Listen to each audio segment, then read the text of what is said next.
How to enter barcode on Stubhub. Hi everybody, if you are wondering how, you may follow up this step.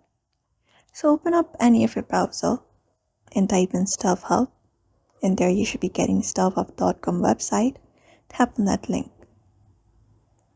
After you tap on that link, a page appears. And from the given page, what you need to do is you need to log in first.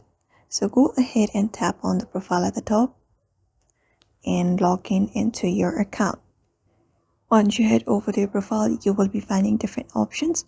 You need to look for the listing option. Tap on view all listing in order to view your listing of your bookings and everything. So what you need to do in order to enter the barcode is you need to locate up the event that you would like to provide the barcode for, and there you should be finding option called action required. Tap on it, and from there you may head over the event and then go on with the process of entering a barcode by tapping on an option to enter a barcode. And once that is done, it should do it. So I hope this video was helpful. Give it a thumbs up and subscribe for more tips and tutorials, and we will see you on the next one.